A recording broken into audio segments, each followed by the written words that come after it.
Hello everybody, welcome to my Friday behind the scenes live show. I'm joined this evening by a very special guest and I will tell you a little bit more about him shortly. Big hello also to everybody that's watching this on replay. It's great to have you along and I hope you enjoy it. This is my very first show that I'm doing with somebody else as a guest, so it is bound to go catastrophically wrong. Bear with me, I am going to try my best to make sure that the technology works. For those of you that don't know me, I'm an author and I write romantic suspense novels. This is my current novel, and there's just a few quotes from people that have read the book and things that they've said about it that they've liked. At the bottom there, you'll see the details of my website, so you can visit that at any time, pick yourself up a copy of that book, and you can also pick yourself up a free copy of short story anthology that I've got on there as well. So enough about me. I'm now going to move on to my guest, because as I said to you when I did my first show last week, this isn't going to just be about me, this is going to be about guests as well. So I have a very special guest for you today. If any of you have been following my feed, you will know who that guest is. And I'm just hoping that I can get the technology working and do it all in the right order. And I can do a special little introduction. Here is my guest. So my guest today is not Postman Pat, although it might look a bit like Postman Pat. It's actually my husband, Mark. So I think it's only fair to bring him on screen now. Say hello, Mark. Hello. So this is my husband, Mark, and he's here today to talk to you about Royal Mail. And please, please ask him any ridiculous questions you like. He promises to answer them. He will, just anything, just type a question in the comments and he'll answer them.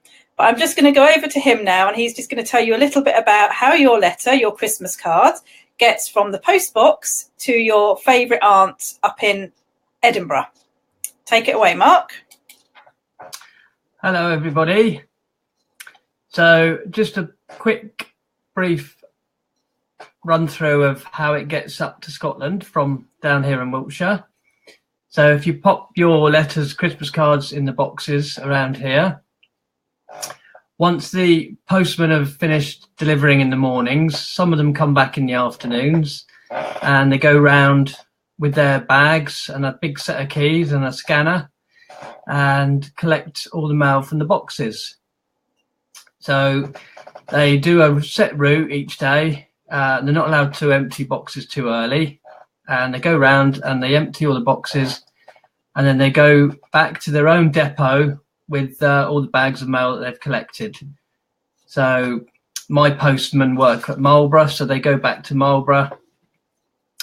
And this is about 6:30. So by about 6:30, they're all done. And then a lorry turns up from Swindon, which is our nearest mail centre, and loads up all the mail that they've collected from the boxes onto the big lorry, and off it goes to Swindon. So by about 7:15, most of the mail is all at Swindon that's been collected from all of the boxes all around this area. It's then fed into lots of machines at Swindon and various letter sorting machines and packet sorting machines. And by about 10 o'clock, it's all sorted into different parts of the country. And then it's dispatched. There's lots of loading bays at Swindon with lots of lorries waiting, and all the mail is bagged up and put onto the relevant lorries going to different parts of the country, like London, Heathrow Airport, where it's flown up to Scotland. It goes to stations onto trains. Some of the local are off to like Portsmouth, Southampton, Bristol. It's a lorry and it's driven there.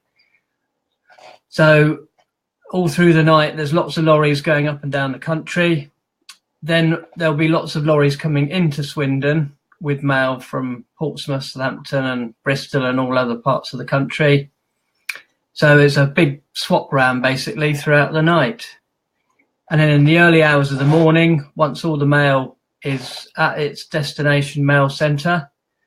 It's put through more machines where it's actually sorted to the individual delivery offices.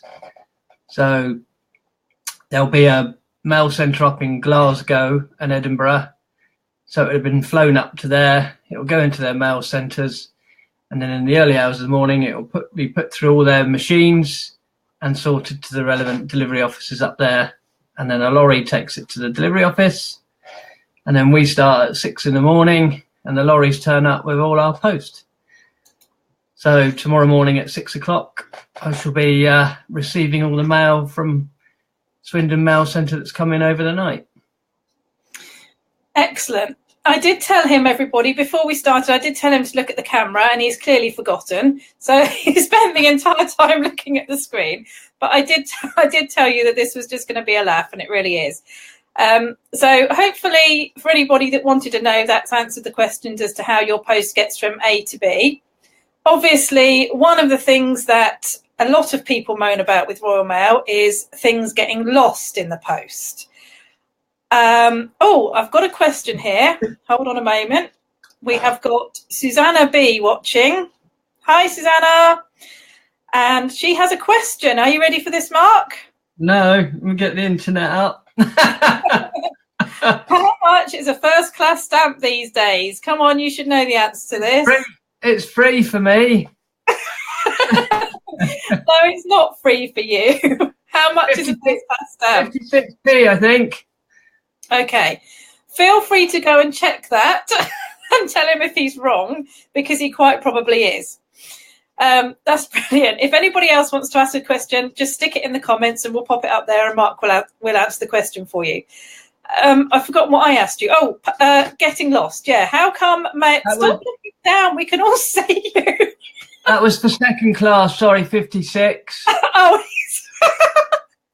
can you believe that first class is 65p. Can you believe that he's checking that on his phone? That is so bad.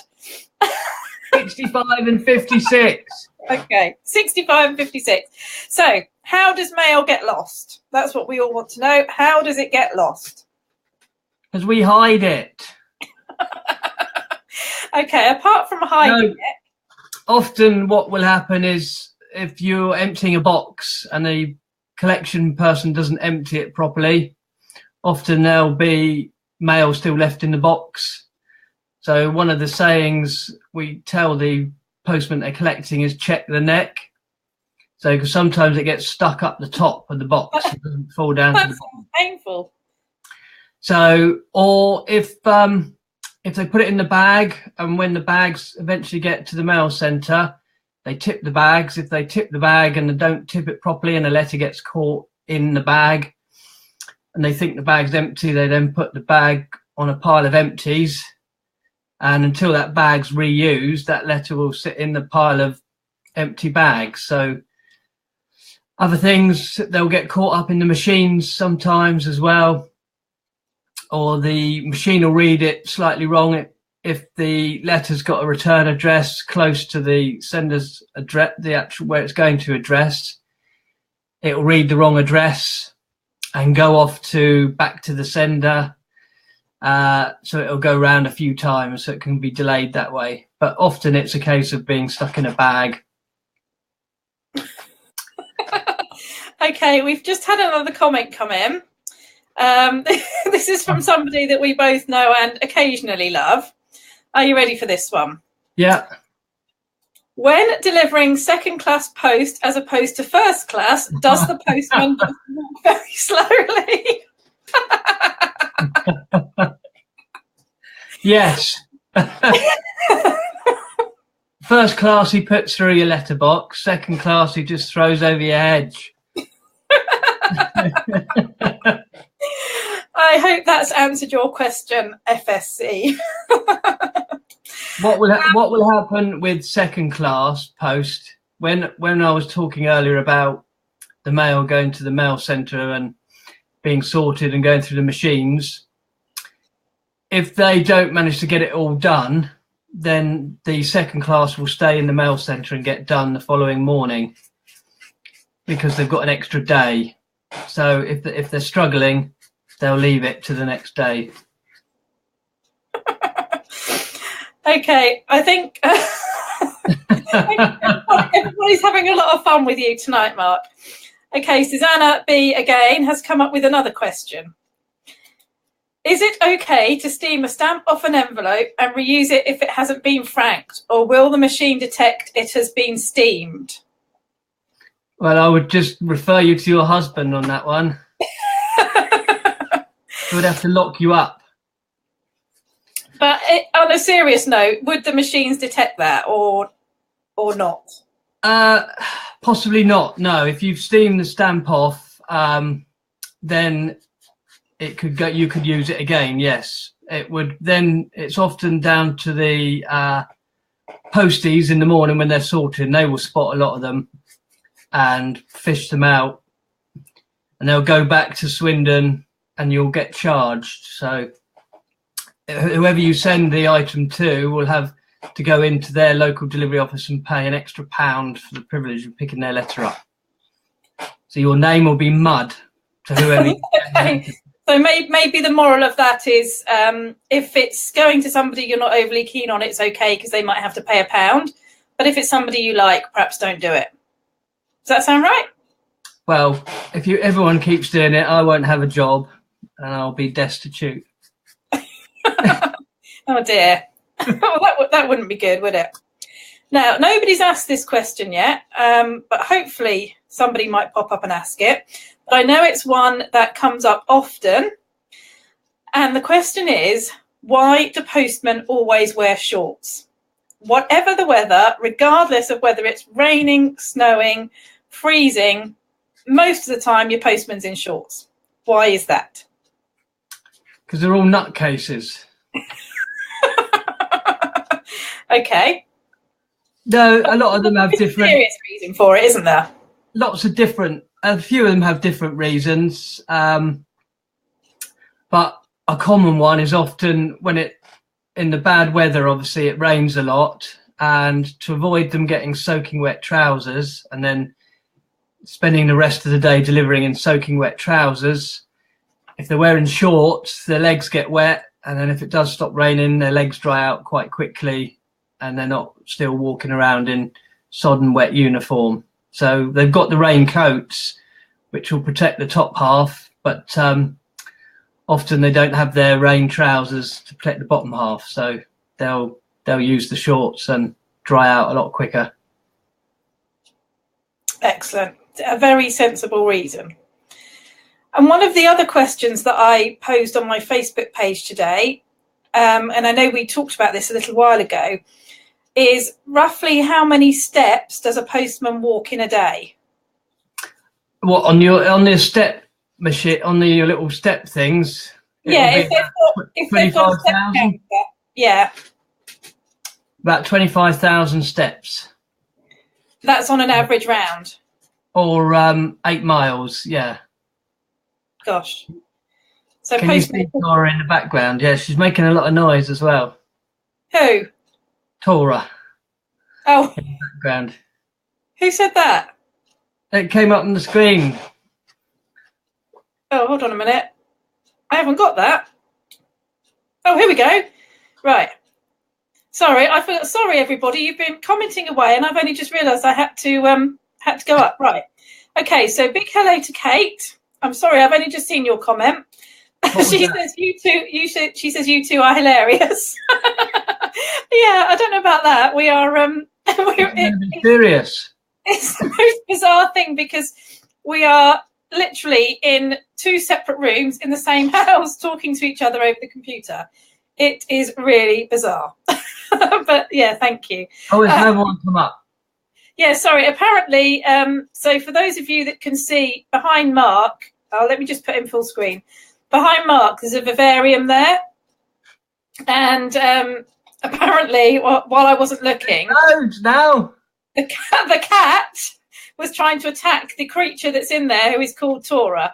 And that was observed by Susanna, who's noticed that the cat was trying to get to the bearded dragon. Okay. So we've got another question here. Let's go back to the two of us. From Rachel. Hi, Rachel. If I write a letter to Santa, will you guarantee he gets it? Yes. Yes. If you look on the Royal Mail website, it will give you the address to where to send them. Oh, okay. And they will get a reply. You will get a reply. Everyone will get a reply. Yeah, there is actually, being serious, there is actually a genuine place that you can send your Santa letters to, isn't there? Yes, and you will get, as I say, you will get a response from Santa himself. Okay. Another question here from Susanna. How many letters does your sorting office sort in a day? Oh, that's a good question. Depends which day. Average 35,000 items per day. Gosh, that's a lot. For Marlborough. What about some of the bigger offices? So you'll be looking Swindon delivery office, 150,000 items a day. Okay.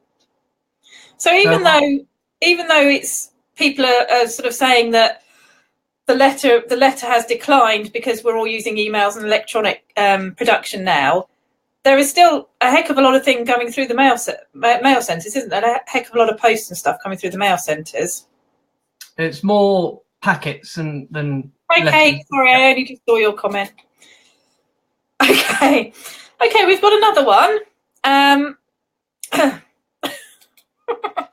Why are stamps affixed to the right-hand side of a letter as opposed to the left? And what would happen if one was to accidentally be applied to the left? Now, we're laughing because SFC, who is somebody that we both know and, as I said, occasionally love, received a letter from Mark, who clearly obviously works for Royal Mail, and somehow or other he had put the stamp on the wrong side of the letter, which was hugely embarrassing, and it did give us a good laugh. So perhaps you'd like to answer that. What happens if the stamp is on the incorrect side of the letter? It doesn't really matter where you put it. It can go anywhere on the item. Often with packets as well, they'll be in different parts of the packet, so it doesn't really matter. I don't know where it started. From the old days, I would imagine, which is etiquette of where it started, and ever since then, that's where you've always traditionally stuck it, apart from the trend. Apart from when you send things, yeah. Okay. Right, we've got another question. Gosh, these are great questions. I hadn't thought of any of these. Okay, from Susanna. Is it treason to put a stamp on upside down, hence turning the Queen on her head? I believe it was, or it may still be. It certainly was. I don't know whether the law has changed, but it certainly was at one point.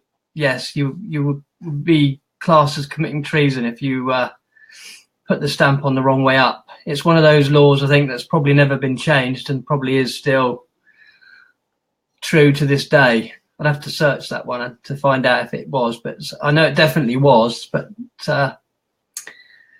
not that anyone has been arrested for it yet, I don't think. Not modern day, anyway.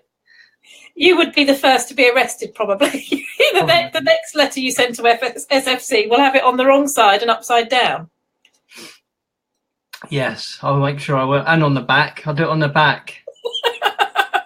Yeah, put it on the back as well. Oh, that's brilliant. Okay, I'm just seeing if I've missed any, but I don't think I have missed any. No. So keep them coming in. We're going to be here for another few minutes. So if you've got any more questions, just keep them coming in. Anything else you wanted to share with us, Mark? Just I'll get everybody back for their offline. I'll be ringing people up afterwards. No, it's a good question. So thank you for the questions. And before we came on air, because I put a picture of Postman Pat up, Mark was having a little sing-song and he was singing along to the Postman Pat theme tune. So I don't know whether you just want to regale us with a little bit of Postman Pat before we go. Oh, no, it was a dodgy version of Postman Pat, wasn't it? So maybe not. It was a dodgy version, yes. Okay, right. We've got another question coming from SFC. And let's just bring me back onto the screen. Okay, why has the supply of red elastic bands being discarded by your chums slowed down? My son made quite a large rubber band ball with the ones dropped. Again, that's actually a serious point, isn't it? Because you have had to speak to the postman quite a lot about littering and things like that, haven't you? Yeah, first of all, they're not red anymore. They're back to the old colour of brown because they're cheaper. So red were more expensive, so they don't do the red ones anymore. And yes, it is. You do try and drill it into them not to drop the elastic bands in the street, because we do get a lot of complaints from customers ringing up and emailing in saying your postman is dropping bands. So over the years, it's something we do keep going on at them about every so often, and slowly they're all getting better at it. So yeah, the kids have to ask now, got any bands, Postie? Oh, there you go. You have to send your son out and ask the postman. Right, we've got another one coming in from Susanna. So letters go into a bag, then when they get to the sorting office, do they get automatically sorted or manually? Most of them get automatically sorted. Only the ones that the machine has problems reading will get sorted manually. Or letters that are of an odd shape or size, or your packs full of stuff. So if they're not machinable, if they're not nice letters, then some of them will get sorted manually. But most of them will, about 85% will all get automatically sorted. So we had actually delivered to us here, we had the same letter delivered to us twice incorrectly, didn't we? And you said that was something to do with the machine? Well, when the machine reads it and sorts it, it puts a code on it. So if it goes back through the machine will read the code and put it to the same place as it did the last time. Excellent. But should the postie not... I've just seen another question going. Should the postie not have picked that up before he put it through the front door? Yes. Okay. Yes, definitely. Right. SFC. He's having great fun with us tonight, I can tell. Do you actually know any real postman called Pat at your office? No. Have you ever met a postman, Pat? No. In all the offices I've worked in, I've never known a Pat or a Patrick or a Patricia. No, unfortunately. Oh, sounds like there's a gap in the market there then. Excellent. Okay, so as I said, we've got another sort of 5 minutes and then we're going to be off. So if you've got any more questions, get them in now and Mark or I will answer them as best we can. What was that? That was me fidgeting. Oh, he was pretending to have a microphone earlier on as well. It was quite entertaining getting him ready for this show, I must admit. So anything else you think? Oh, sorry, go on. Yeah. Oh, what about last posting dates for Christmas? Do you know what those are? No. Funny enough, I was going to say that if you're going to post, try and post as early as you can. So to avoid being late. The last posting date is Wednesday. Official date, I think, is Wednesday before Christmas. Because Christmas Day is on the Monday. So that is Wednesday. The Wednesday before Christmas is Wednesday the 20th? Yeah, I think that's the recommended last posting date. Is that first class?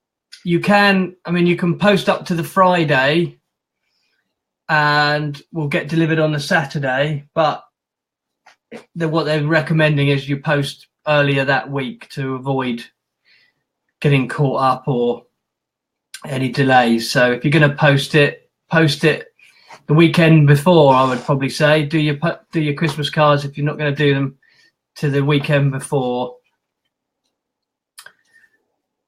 So because Christmas Eve's a Sunday this year, so everything will be delivered by the Saturday. Normally by sort of Thursday, Friday, things will start to quieten down. So people will hopefully post at the weekend or drop the cards in on Monday morning on the way to work.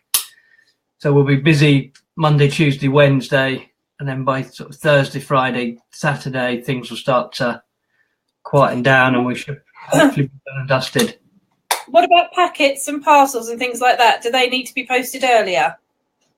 No, not really. So again, I would do it the weekend. Do it the weekend before. Do everything. Try and do everything the weekend before. Or get everything packaged up the weekend before, and do it on the Monday, so that you've got all that week for stuff to get there. Especially, obviously, if you're doing it second class, that we're allowed to take an extra day on that. So if you're sending it second class, then certainly have it at your post office by Monday. First class, still do it as early as you can to avoid being disappointed. Excellent. Well, I don't think I've got any more questions for you. Certainly nobody else has put any more questions in that I can see. So I think we'll probably wrap that up. It's been always tip your friendly Royal Mail manager. Don't worry about the postie. I was going to say, actually, I forgot about that. At Christmas, it's traditional, isn't it, to tip the postman? So all the postmen get lots of tips and bottles of wine and bits and pieces, but you guys in the office don't get anything, do you? No, we get 90%. We get 90% of what they get. No, you don't. If you do, I've never seen any of it. In my Swiss bank account. Offshore. Okay. I need to find somebody that can work out where your offshore bank account is then. Or I drink rum and I eat chocolate. The thing is, nobody lives around here, so they're not going to tip you. No, I suppose not. No. And I know Sean wouldn't tip his postman anyway. Maybe only the 3.15 at Newmarket. He might give him a tip on that one. Oh, he's gone very quiet. I think he's disappeared. Right, okay, so I'm going to wrap this up. We have asked a couple more. The last one I've got from you, Susanna, was about the sorting office when they get automatically sorted. I haven't had the other one come through. Do you want to just type it again? And I'll ask. Hold on a second. Let me just double check. Yeah, just pop it in the comments for me again. It hasn't come through. Yes, very enjoyable from SFC. I'm glad you've enjoyed our our interesting experiment here. It's been fun actually. For me, it's the first time I've done one with somebody else, so it's been quite entertaining. So I'm just going to give it a minute to see if Susanna puts another question in, and then we will wrap it up. I think I've got through everything else. Yeah. I didn't see one come through either, actually. No, I'll just give her a minute and see if anything comes through. But if not, we will wrap it up. So this is the first of my. Oh gosh. Okay, we've got another one. This hasn't come. Okay, Susanna's is coming through as well. Okay, so we've got another one from SFC. How many Royal Mail bikes has your sorting office had stolen this year? Now he's actually not very up to date, is he? Because he's not. No, we've only got one bike left. all the others have been nicked. No, all our Royal Mail bikes, well, virtually all of them now, are out in Africa, being cycled around out in Africa, because we no longer have posties on bikes anymore. Is that true? They've gone to Africa? Yeah. Oh, that's amazing. Well, the ones that were still salvageable, a lot of them got scrapped, but some of them, yeah, are out in Africa, being cycled around out there. Is that all of Royal Mail, or just? Yeah, apparently there are a few offices up and down the country that still use them, but they shouldn't be. The reason for it, obviously, because we have so many packets these days that having a bag on a bike isn't really the way to go anymore, because there's too many packets. So yes, we have got one bike left at Marlborough, sat in the corner. Oh, it'll be a museum piece soon. Yeah, will be actually, probably. Sell it on eBay. Oh dear. Brilliant. Okay, well, thank you everyone for joining in and interacting. It's been a real laugh. I had no idea what to expect, and the fact that you've all watched and joined in has been fantastic. So thank you all very much. Thank you to Mark, obviously, for coming along and answering your questions. Yeah, you have to perfect your wave, because I've been waving like this, and I realised that it ends up looking really weird. So we were trying to perfect our waves before we came online as well. So we were wondering if we should do a Queen's wave or, yeah, I'm not sure what that is Mark's doing. But anyway, it's been a real laugh. Thank you ever so much, everybody, for joining in. And we will see you again next Friday. I have got, hopefully, fingers crossed, I've got... No. You can come back next week if you want, but you might have to find something else to talk about. Or perhaps you could talk about beer making. There you go. That could be one you could talk about. Next week, I'm hopefully talking with a writer friend of mine in America about website building, branding and designing and that kind of thing. So I'm hoping that's going to come off for next week. But in the meantime, thank you for listening. Thank you for joining in, everybody. And we shall see you all again soon. Take care. Bye.